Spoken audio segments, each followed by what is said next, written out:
पक्ष प्रमुख माननीय श्री उद्धव साहब ठाकरे की बजट पर प्रतिक्रिया। पक्ष प्रमुख माननीय श्री उद्धव साहब ठाकरे ने हाल ही में प्रस्तुत किए गए बजट पर अपनी प्रतिक्रिया दी है। ठाकरे ने कहा कि यह बजट आम जनता की उम्मीदों पर खरा नहीं उतरा है। उन्होंने कहा कि मौजूदा आर्थिक स्थिति में सरकार को ऐसे कदम उठाने चाहिए थे जो गरीब और मध्यम वर्ग के लोगों को राहत प्रदान करते, लेकिन इस बजट में ऐसा कुछ भी नहीं दिखाई दे रहा है। उन्होंने यह भी कहा कि सरकार ने किसानों और मजदूरों के लिए भी कुछ खास नहीं किया है, जो कि बेहद निराशाजनक है। ठाकरे ने आरोप लगाया कि यह बजट सिर्फ बड़े उद्योगपति और अमीर लोगों के हित में बनाया गया है, जबकि आम आदमी की जरूरतों और समस्याओं को पूरी तरह से नजरअंदाज किया गया है।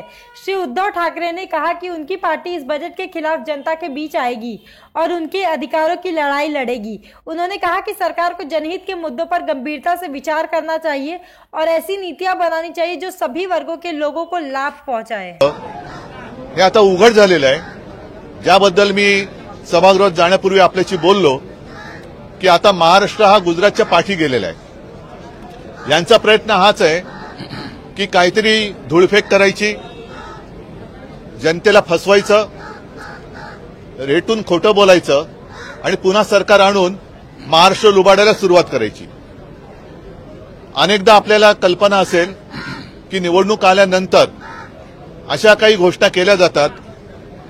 आजचा हा अर्थसंकल्प म्हणजे आश्वासनांची अतिवृष्टी होती, त्याच्यामध्ये थापांचा महापूर आहे आणि सगळ्याच घटकाला आपल्यासोबत जोडून नेण्याचा एक खोटा प्रयत्न, ज्याला देवेंद्रजींच्या भाषेत खोटं नरेटिव्ह असंच या अर्थसंकल्पाचं एक वर्णन करावं लागेल। अर्थसंकल्पामध्ये आर्थिक तरतूद कशी करणार याचा कुठेही तसा उल्लेख नाहीये।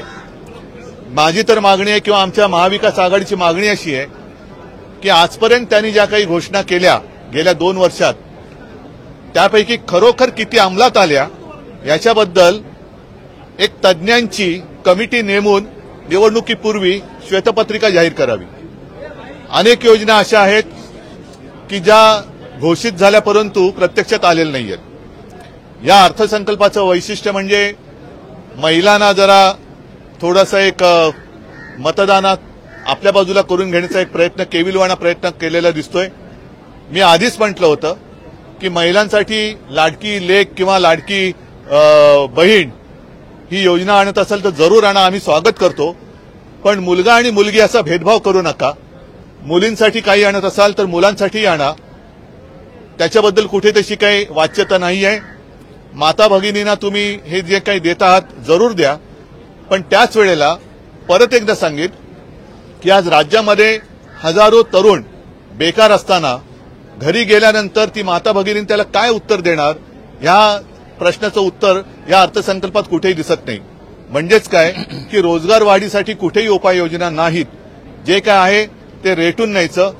मी शेतकऱ्यांना वीज बिल माफ करा अशी मागणी केली होती, ती त्यांनी मान्य केली, पण शेतकऱ्यांना कर्जमुक्त करा ही मागणी त्यांनी काही मान्य केलेली नाही। शेतकऱ्यांना वीज बिल माफ केल्यानंतर थकबाकी ज्यांची आहे ती थकबाकी सह हे माफ होणार आहे का? आजपर्यंत जेवढी काही थकबाकी आहे तेवढी सगळी थकबाकी तुम्ही माफ करणार आहात का? आणि वीज बिल माफ करा म्हटल्यानंतर मला आठवतंय जुन्या एका गोष्टीची आठवण झाली। माझ्यासोबत आज नाना पण आहेत, जितेंद्र आहेत, त्यावेळेला तुमचं सरकार होतं आणि हिंदू हृदय सम्राट शिवसेना प्रमुखांनी संभाजीनगरला जाहीर मागणी केली होती किंवा आपण असं जाहीर केलं होतं की आमचं सरकार आल्यानंतर शेतकऱ्यांना वीज बिल माफ करू। तत्कालीन मुख्यमंत्री सुशील कुमार शिंदे होते, ते तत्कालीन होते आणि त्यांनी तत्काळ ती मागणी मान्य करून निवडणुकीच्या आधी 0 रकमेची बिलं ही शेतकऱ्याला द्यायला सुरुवात केली। त्याच्यानंतर निवडणुका झाल्या, पुन्हा एकदा काँग्रेसचं सरकार आलं, विलासराव देशमुख मुख्यमंत्री झाले आणि निवडणूक झाल्यानंतर महिनाभरानंतर दामदुपटीने वीज भरणा करा नाहीतर तुमचं कनेक्शन कापून टाकू ही दरडावणी सुरू झाली। मला असं वाटतं तशीच ही थोडीशी गोष्ट दिसते, कारण वीज बिल माफ केल्यानंतर इतर जे काही शेतकऱ्यांचे प्रश्न आहेत, बी बियाणं आहे, इतर शेतीचे अवजार आहेत, आम्ही आमच्या लोकसभेच्या वचननाम्यात म्हटलं होतं की या सगळ्यांवरचा जीएसटी आम्ही माफ करू, कारण शेतकऱ्यांचं जे गणित आहे त्यांनी सांगितलं होतं की तुम्ही म्हणजे हे केंद्र सरकार दरवर्षी 6,000 रुपये जर शेतकऱ्याला देत असेल तर साधी गोष्ट त्यांनी सांगितली होती की जर वर्षाला 1 लाखाचं खत शेतकऱ्याला लागत असेल आता किती टक्के त्याच्यावर जीएसटी मला वाटतं थोडी कमी केली होती, आता 5% आहे, पण नाहीतर 18% जीएसटी खतावरती होती.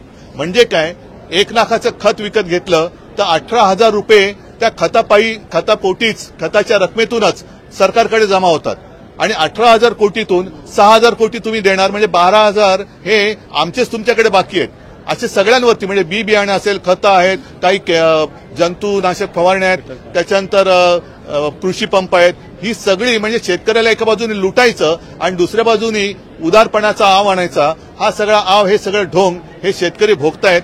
आणि जर या सरकारला असं वाटत असेल की अशा काही खोट्या मलमपट्ट्या दाखवण्यासारखं केलं तर हे सगळे चिडलेले लोक शांत होतील, अजिबात होणार नाही. शेतकरी आणि संपूर्ण महाराष्ट्रातली जनता पुन्हा वाट बघते की विधानसभेच्या निवडणुका कधी होत आहेत. आणि मला खात्री आहे की ह्यांचं हे काही ढोंग आहे.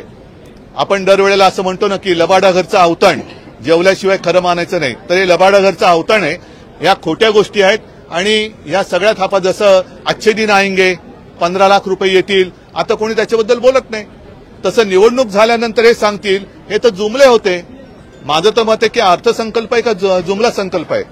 त्या जुमलाबाजीला आता लोक भीक घालणार नाहीत. यांनी कितीही काही करण्याचा आव आणला तरी सुद्धा जनता याला फसणार नाही आणि जनता महाराष्ट्र लुटणाऱ्यांना पुन्हा एकदा निवडून देईल असं मला काय वाटत नाही.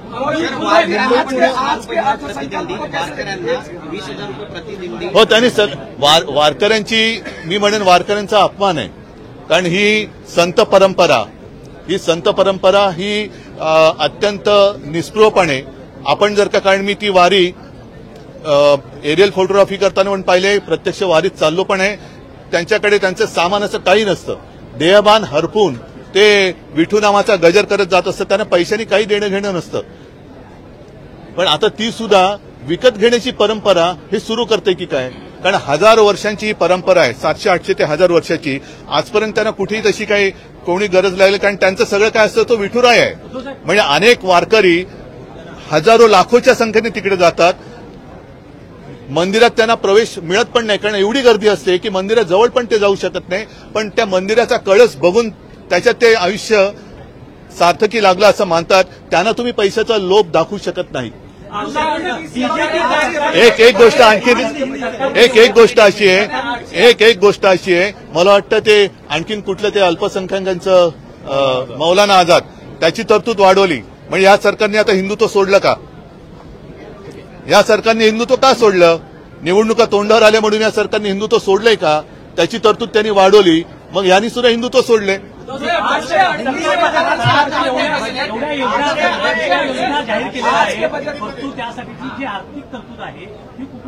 आर्थिक तरतुदीबद्दल कुठेही याच्याबद्दल उल्लेख नाही. म्हणजेच काय, हे गाजराची पुंगी ज्याला म्हणतो, वाजली तर वाजली नाही तर मोडून खाल्ली, हा गाजरांचा अर्थसंकल्प आहे, गाजर दाखवण्याचा प्रकार आहे. आर्थिक तरतूद याच्यामध्ये कुठेही दाखवलेली नाहीये आणि त्याच्याबद्दल आम्ही जशी माहिती आम्हाला मिळेल तसतसं येत्या काही दिवसांमध्ये सगळ्यांची सल्लामसलत करून आम्ही त्याच्यावरची मतं मांडूच. पण आर्थिक तरतूद कुठून आणणार? मोदी देणार आहेत का पैसे? मोदी पैसे देणार आहेत का? जर माझं राज्य कर्जबाजारी होत असेल, त्याच्यामध्ये रोजगाराची नवीन संधी उपलब्ध होत नसेल, तर मोफत तुम्ही शिक्षण द्या, मोफत घरामध्ये पैसे द्या, पण करता करविता ज्याला म्हणतो, करतेपणा हा महाराष्ट्राच्या रगारगात आहे. महाराष्ट्र स्वाभिमानी आहे. महाराष्ट्रामध्ये कर्तबगार पुरुष आणि कर्तबगार महिला ही महाराष्ट्राची संस्कृती आणि महाराष्ट्राची परंपरा आहे.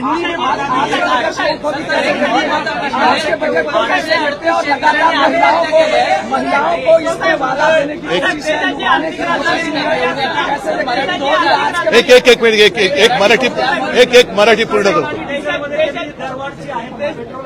देशाची आर्थिक राजधानी मुंबई असताना महाराष्ट्र राज्य दरडोई उत्पन्नात 6व्या क्रमांकावर गेलेला आहे. अरे थांब ना, हा प्रश्न विचारतो ना, जरा थांब ना. देशाची आर्थिक राजधानी मुंबई असताना महाराष्ट्र राज्य दरडोई उत्पन्नामध्ये 6व्या क्रमांकावर गेलाय. कशा बघता राज्यामध्ये? नाही, हे सगळं बघताना फार यातना होत आहेत, फार वेदना होते. आम्ही त्याच्याबद्दल नक्कीच सरकारला जाब विचारू. पण मी आज उघड, जसं मी जनतेचं न्यायालय म्हणतो तसं महाराष्ट्रातल्या जनतेला आवाहन करतोय की आपल्या डोळ्यात देखत महाराष्ट्र ओरबाडला जातोय, महाराष्ट्र लुटला जातोय. अगदी गुजरात पुढे गेला म्हणून पोटदुखी नाहीये, पण महाराष्ट्र कर्तबगार असताना इतर राज्यांपेक्षा मागे जाऊच कसा शकतो? आज महाराष्ट्र संपूर्ण देशात 6व्या-7व्या क्रमांकावरती गेलेला आहे. मग महाराष्ट्रातलं ते सगळं कर्तृत्व गेलं कुठे? आणि असा हा महाराष्ट्र एका बाजूने खाली जात असताना पुन्हा त्याला आणखीन खाली ढकलण्यासाठी या सोयी सुविधांची खिरापत वाटल्यासारखं दाखवून परत जर काही निवडून येण्याची स्वप्न बघत असतील तर मला नाही वाटत महाराष्ट्रानं पुन्हा निवडून देईल. कारण महाराष्ट्र लुटला जातोय आणि महाराष्ट्र लुटणाऱ्यांना मदत करणाऱ्यांना महाराष्ट्र पुन्हा निवडून देणार नाही. आज के बजट को कैसे देखते हैं? किस तरीके से महिलाओं को लुभाने की कोशिश हुई है, खास करके ये वोटिंग? अरे थांब एक बार मराठी पुरे होने दो. चलो. 4 महिन्यात या चालू वर्षात 838 शेतकऱ्यांनी आत्महत्या केल्यात आणि त्यातल्या फक्त 104 लोकांनाच मदत आतापर्यंत सरकारकडनं मिळालेली आहे. किती एक भयानक स्वरूप हे पाहायला मिळतं. ही भीषणता आणि हे भीषण वास्तव हे फार भीषण म्हटल्यानंतर भयानक आहे. आणि म्हणूनच मी म्हटलं की मी सभागृहात जाण्यापूर्वी आपल्याशी बोललो होतो की शेतकऱ्यांना वीज बिल माफ करा.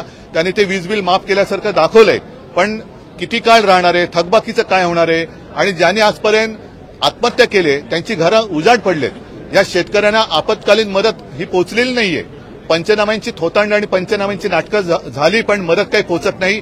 कर्जबाजारी शेतकरी जो झालेला आहे त्याच्यासाठी तुम्ही काय दिलासा देणार आहात त्याच्याबद्दल काही उल्लेख नाहीये. बोगस बी बियाणं हा एक विषय असतो. बी बियाण्याच्या वाढत्या किमती, खतांच्या वाढत्या किमती आणि त्याच्यानंतर सगळ्यात महत्वाचा की पीक आल्यानंतर हमी भावाचं काय? जर माल पडून राहणार असेल, मगाशीच कोणीतरी म्हटलं की दूध उत्पादक शेतकऱ्यांनी आज आंदोलन केलं. काल तर मला माहिती मिळाली की दुधाची भुकटी सुद्धा आता आयात केली जाते. इन्कम त्याच्यावरती ड्युटी कमी किंवा माफ करून सूर्यफुलाचं तेल आयात केलं जाते. म्हणजे कांदा निर्यात जो निर्यातदार आहे, शेतकरी आहे, त्यांची निर्यात बंद आणि त्याला वीज बिल माफ. मग पिकलंय ना सगळं. तुम्ही एक गोष्ट करून चालणार नाही. वीज बिल माफ केलं तर त्याच्यानंतर ते जे काय उत्पन्न येईल, पीक येईल, त्याच्या पुढे त्याला किंमत कशी देणार? आणि परत एकदा सांगतो की अगदी मोफत शिक्षणाची सोय जरी केली तरी शिकल्या सवरलेल्यांना पुढे त्या शिक्षणाचं करायचं काय? कारण शिकल्यानंतर परीक्षा द्यायला गेल्यानंतर पेपर लीक होणार असेल तर त्या शिक्षणाचा उपयोग काय? आणि मग परत नोकरीचं काय? म्हणजे थोडक्यात की असं हे सरकार करू इच्छिते की महाराष्ट्रातलं प्रत्येक घर हे मोदींवरती अवलंबून राहायला पाहिजे. मोदी तुम्हाला दरमहा काय देतील ते देतील, घ्या आणि गप राहा. मला वाटतं नाना आता थोडं हिंदी में बात करू पहिले नाना.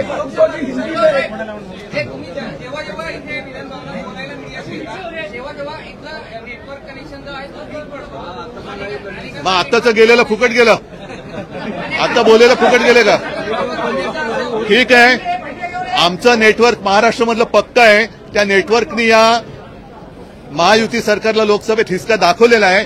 आणखीन आता एकच हिसका असं देऊ की हे सरकार गचका खाल्ल्याशिवाय राहणार नाही. एक मिनिट, पहला भी नाना जी है मेरे साथ, उनको कल की जैसी आपने मेरी तस्वीर दिखाई, आपकी भी दिखाओ, आज की भी दिखाओ.